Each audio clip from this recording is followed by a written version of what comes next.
We'll take you live now to Manchester, New Hampshire to hear from the likely Republican nominee Donald Trump.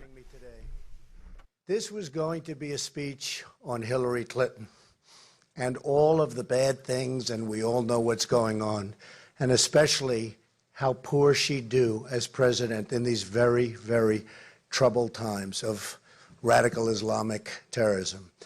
Even her former Secret Service agent, who's seen her under pressure and in times of stress, has stated that she lacks the temperament and integrity to be our president. There will be plenty of opportunity to discuss these important issues at a later time, and I will deliver that speech very, very soon.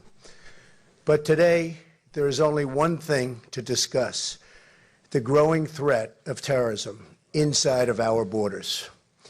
The attack on the Pulse nightclub in Orlando, Florida, was the worst terrorist strike on our soil since September 11th, and the worst mass shooting in our country's history. So many people, just hard to believe, but just so many people dead, so many people gravely injured, so much carnage, such a disgrace. The horror is beyond description. The families of these wonderful people are totally devastated, and they will be forever. Likewise, our whole nation, and indeed the whole world, is devastated. We express our deepest sympathies to the victims, the wounded, and their families. We mourn as one people for our nation's loss and pledge our support to any and all who need it. I would like to ask now that we all observe a moment of silence for the victims of this attack.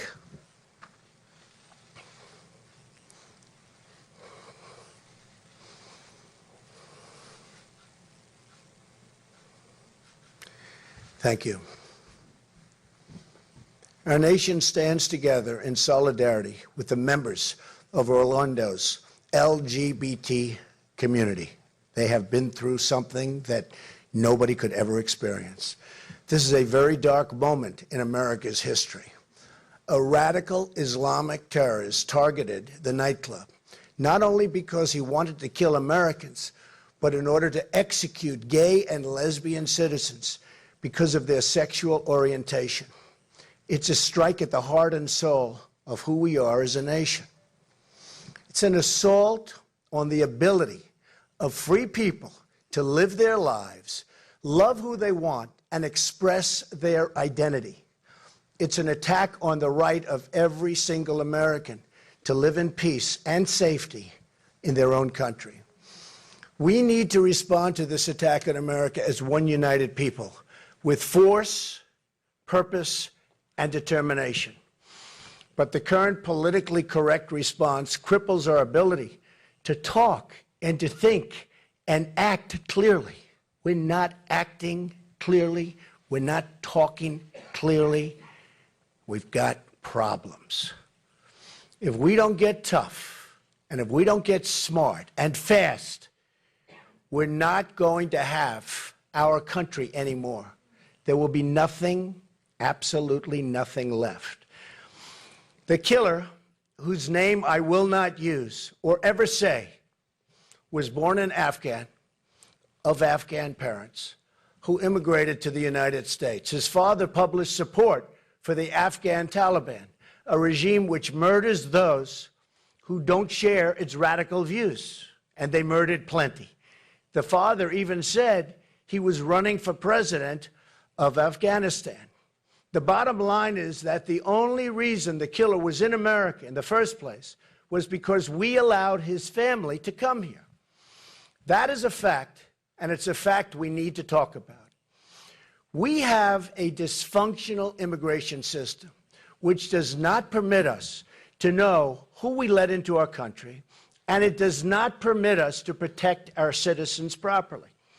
We have an incompetent administration, and if I'm elected president, that will not change. I will tell you, that will not change over the next 4 years. We have an administration that will not change. But if I get in there, it's going to change, and it's going to change quickly. We're going from totally incompetent to just the opposite, believe me.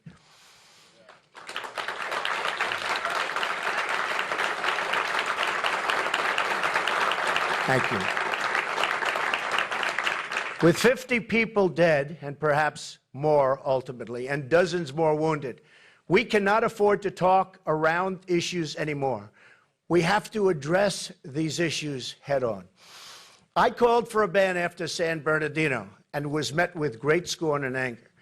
But now, many years, and I have to say, many years, but many are saying that I was right to do so. And although the pause is temporary, we must find out what is going on. We have to do it. It will be lifted, this ban, when and as a nation we're in a position to properly and perfectly screen these people coming into our country. They're pouring in, and we don't know what we're doing. The immigration laws of the United States give the president powers to suspend entry into the country of any class of persons. Now, any class, it really is determined and to be determined by the president for the interests of the United States. And it's as he or she deems appropriate. Hopefully, it's he in this case. Thank you. I will use this power to protect the American people. When I'm elected, I will suspend immigration from areas of the world where there is a proven history of terrorism against the United States, Europe, or our allies, until we fully understand how to end these threats. After a full... Thank you. And by the way, we have no choice. After a full, impartial, and long, really long overdue security assessment, we will develop a responsible immigration policy that serves the interests and values of America.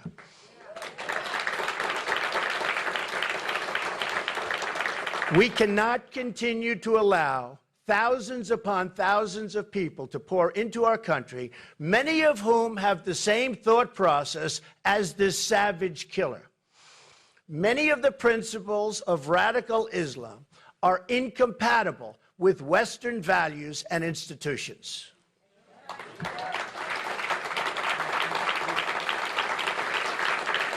Remember this: radical Islam is anti-woman, anti-gay, and anti-American.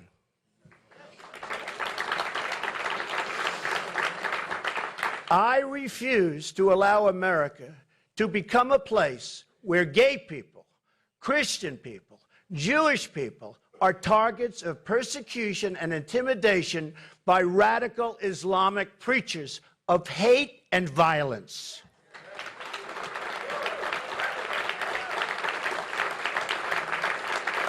This is not just a national security issue. It's a quality of life issue.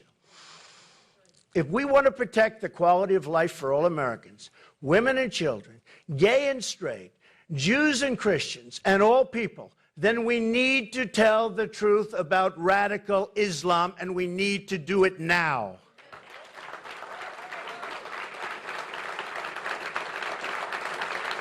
We need to tell the truth also about how radical Islam is coming to our shores. And it's coming.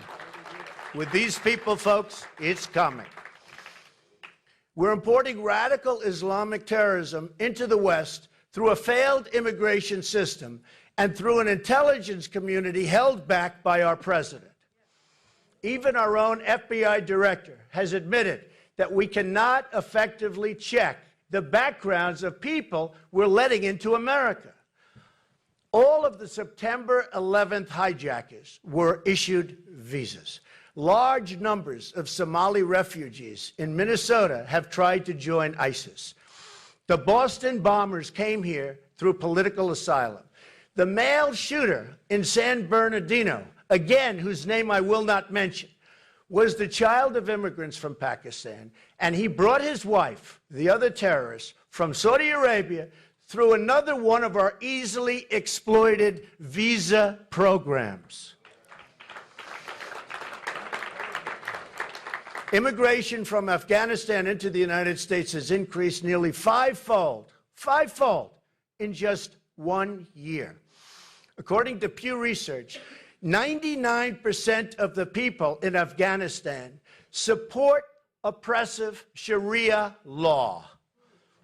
We admit many more, and that's just the way it is. We admit many more from other countries in the region, and I'll tell you what, they share these oppressive views and values. We want to remain a free and open society. Then, and if we do, then we have to control our borders. We have to control, and we have to control them now, not later, right now. Thank you.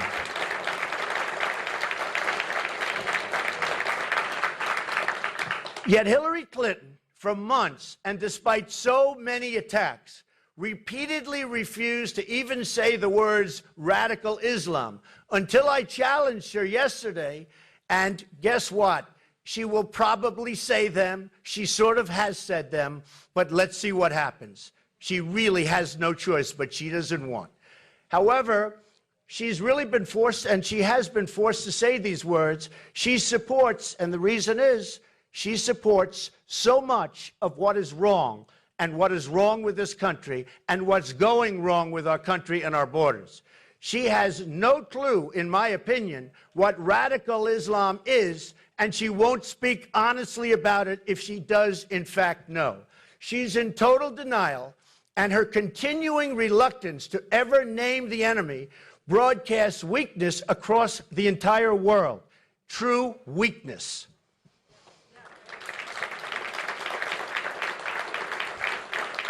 I don't know if you know this, but just a few weeks before San Bernardino, the slaughter, that's all it was, a slaughter, Hillary Clinton explained her refusal to say the words radical Islam. Here is what she said, exact quote: Muslims are peaceful and tolerant people and have nothing whatsoever to do with terrorism. That is Hillary Clinton. So she says the solution is to ban guns. They tried that in France, which has among the toughest gun laws anywhere in the world, and 130 people were brutally murdered by Islamic terrorists in cold blood. Her plan is to disarm law-abiding Americans, abolishing the Second Amendment, and leaving only the bad guys and terrorists with guns. No good. Not going to happen, folks. Not going to happen. Not going to happen. Thank you. She wants to take away Americans' guns and then admit the very people who want to slaughter us. Let them come into the country. We don't have guns. Let them come in. Let them have all the fun they want. I will be meeting with the NRA, which has given me their earliest endorsement in a presidential race, to discuss how to ensure Americans have the means to protect themselves in this age of terror. I will be always defending the Second Amendment.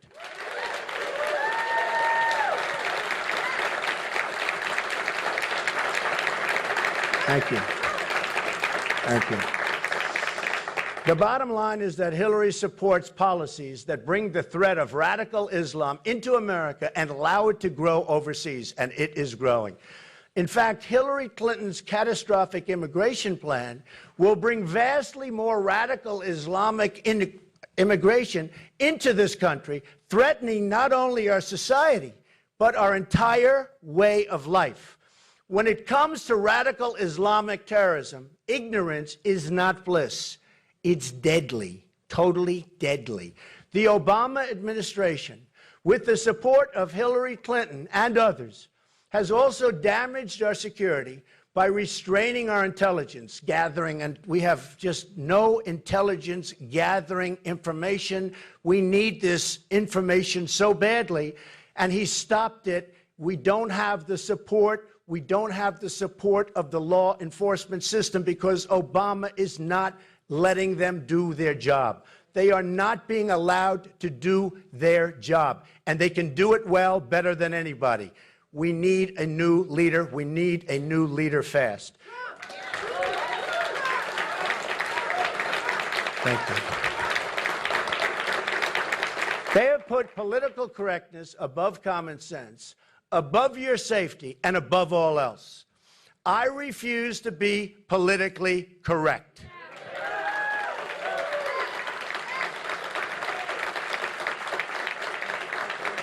I want to do the right thing, I want to straighten things out, and I want to make America great again. The days of deadly ignorance will end, and they will end soon if I'm elected. As president, I will give our intelligence community, law enforcement, and military the tools they need to prevent terrorist attacks. And they don't have those tools now. We need an intelligence gathering system second to none. Second to none. That includes better cooperation between state, local, and federal officials and with our allies, very importantly. I will have an attorney general, a director of national intelligence, and a secretary of defense who will know how to fight the war on radical Islamic terrorism.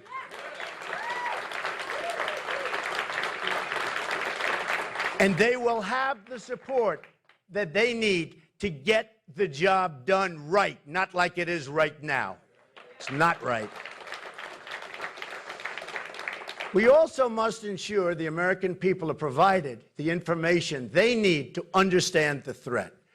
The Senate Subcommittee on Immigration has already identified hundreds of immigrants charged with terrorist activities inside the United States since September 11th.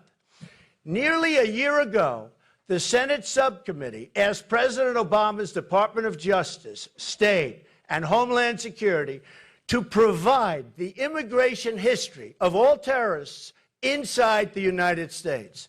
These departments refused to comply. Nobody even knows why. They refused to comply.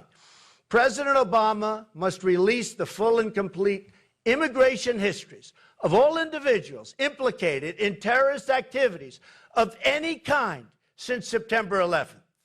So important. The public has a right to know how these people got here, how they came onto this great land. Why are they here?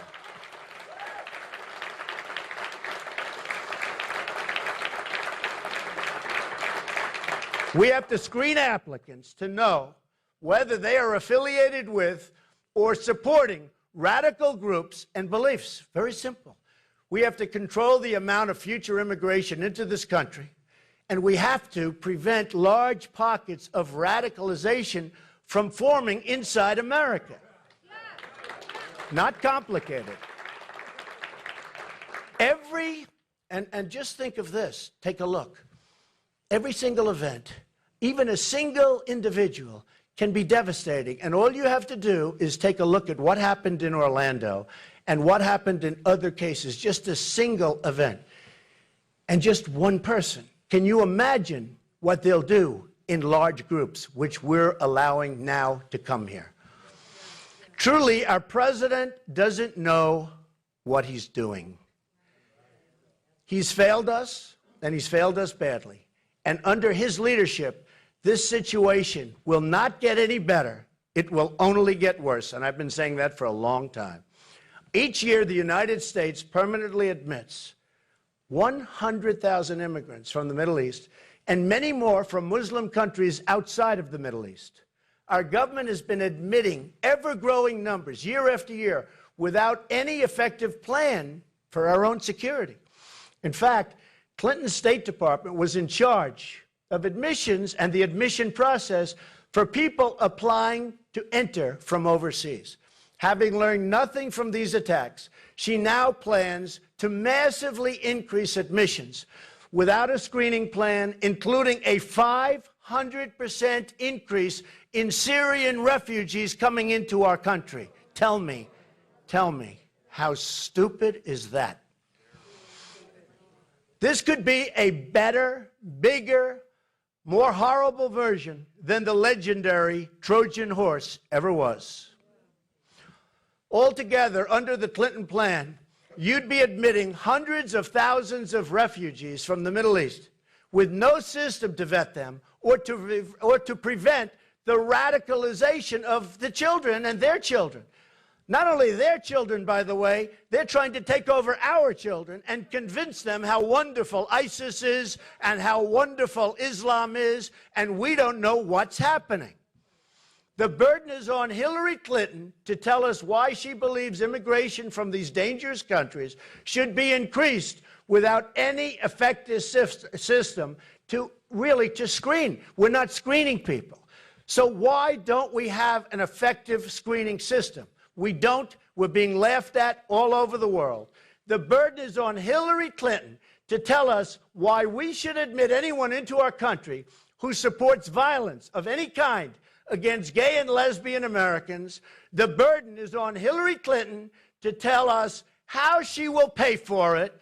Her plan will cost hundreds of billions of dollars long term. Wouldn't this be money better spent rebuilding America for our current population, including the many poor people already living here? We have cities, we have inner cities, we have poverty all over, and this is how we're spending billions of dollars. We have to stop the tremendous flow of Syrian refugees into the United States. We don't know who they are, they have no documentation, and we don't know what they're planning, and we won't unless we have proper supervision and proper leadership, in which case they're out of here. What I want is common sense. I want a mainstream immigration policy that promotes American values. That's a choice I put before the American people. A mainstream immigration policy designed to benefit America, or Hillary Clinton's radical immigration policy designed to benefit politically correct special interests. That's all it is.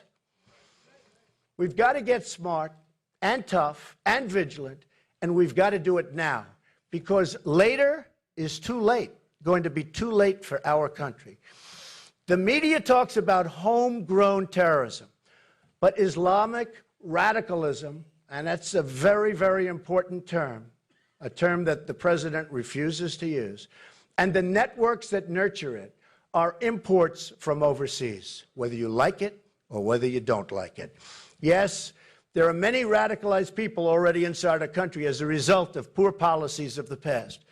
But the whole point is that we will be much, and it will be easier to deal with our current problem if we don't keep on bringing people who add to the problem. And that's what they're doing. We're letting all of these people, hundreds of thousands of people, come in.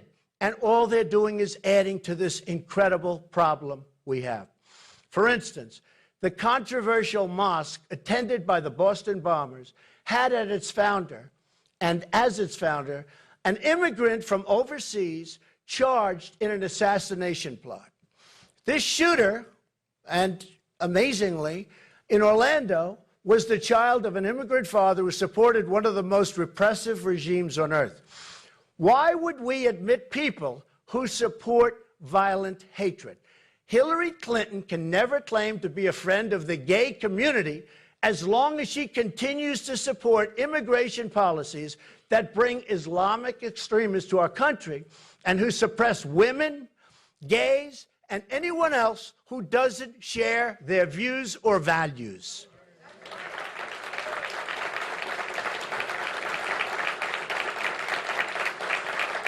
She can't have it both ways. She can't claim to be supportive of these communities while trying to increase the number of people coming in who want to oppress these same communities. How does this kind of immigration make our lives better? How does this kind of immigration make our country better? Why does Hillary Clinton want to bring people in vast numbers who reject our values? Why? Explain. Ask yourself, who is really the friend of women and the LB and LGBT community. Donald Trump with actions or Hillary Clinton with her words. I will tell you who the better friend is, and someday I believe that will be proven out big league.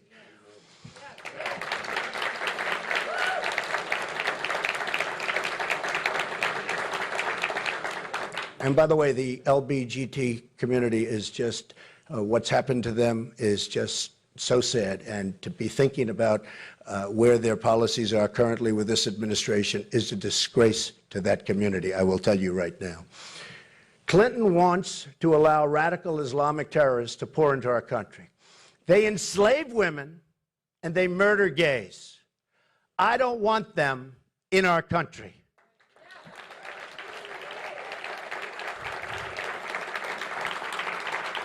Immigration is a privilege, and we should not let anyone into this country who doesn't support our communities, all of our communities, every single one of them.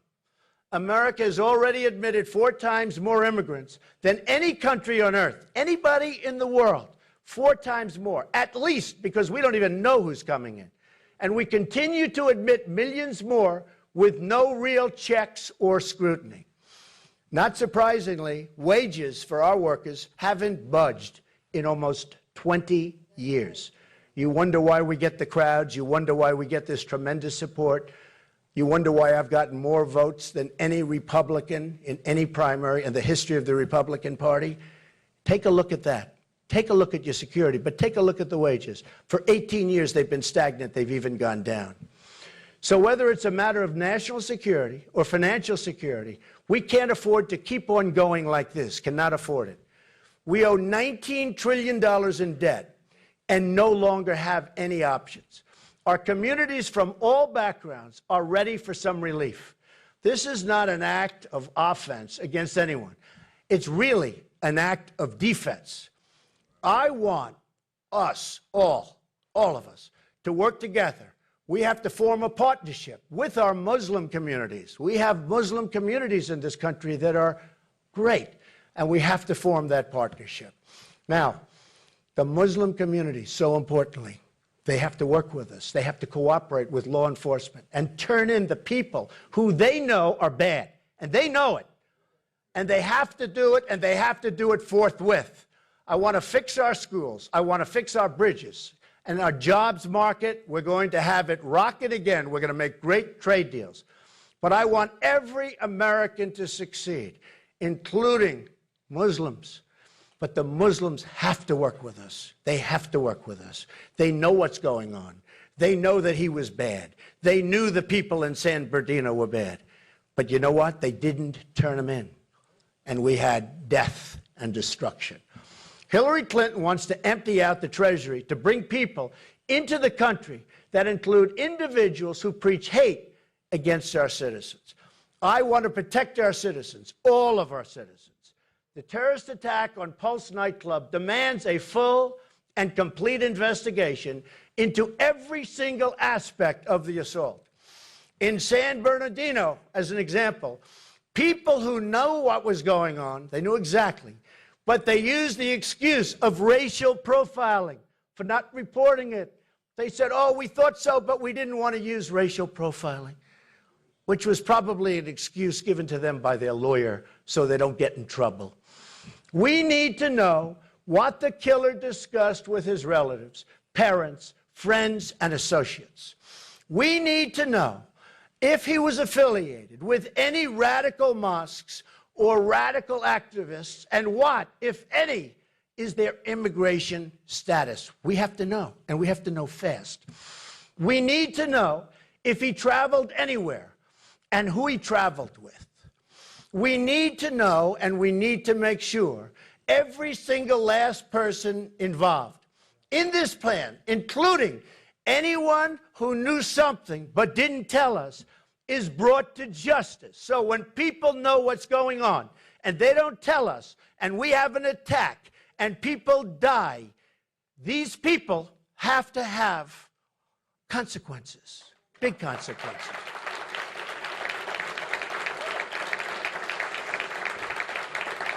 America must do more, much more, to protect its citizens, especially people who are potential victims of crimes based on their backgrounds or sexual orientation, as you just saw. It also means we must change our foreign policy. The decision to overthrow the regime in Libya, then pushing for the overthrow of the regime in Syria, among other things, without plans for the day after, have created space for ISIS to expand and grow like nobody has ever seen before. These actions, along with our disastrous Iran deal, have also reduced our ability to work in partnership with our Muslim allies in the region. That is why our new goal must be to defeat Islamic terrorism, not nation building. No more nation building. It's never going to work. And by the way, we've spent almost $5 trillion over the years on trying to nation build in the Middle East. And it has been a complete and total disaster. We're further away now than we were 15 years ago. For instance, the last major NATO mission was Hillary Clinton's war in Libya. That mission helped unleash ISIS on a new continent. I've said NATO needs to change its focus and stop terrorism. We have to focus on terrorism, and we have to stop terrorism. Since I've raised that criticism, and it's okay, I've gotten no credit for it, but these are minor details, NATO has since announced a new initiative, front page of the Wall Street Journal 4 days ago, focused on just that. America must unite the whole civilized world in the fight against Islamic terrorism.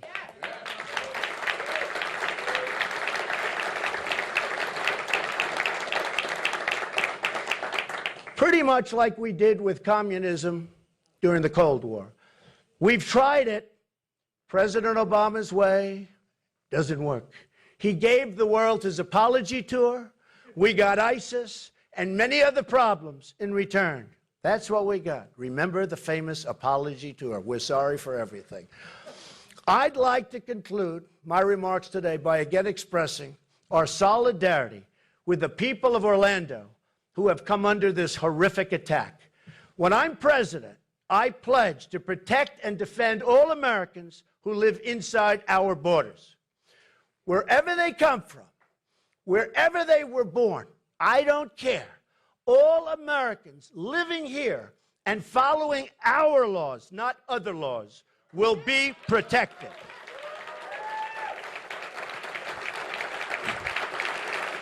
Thank you. Thank you.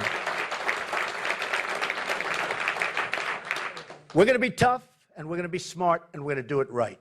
America will be a tolerant and open society. America will also be a safe society. We will protect our borders at home. We will defeat ISIS overseas. We have no choice. We will ensure every parent can raise their children in peace and safety. We will make America rich again. We will make America safe again. We will make America great again. Thank you. Thank you very much. Thank you very much. Thank you. Thank you very much, everybody. Appreciate it. Thank you.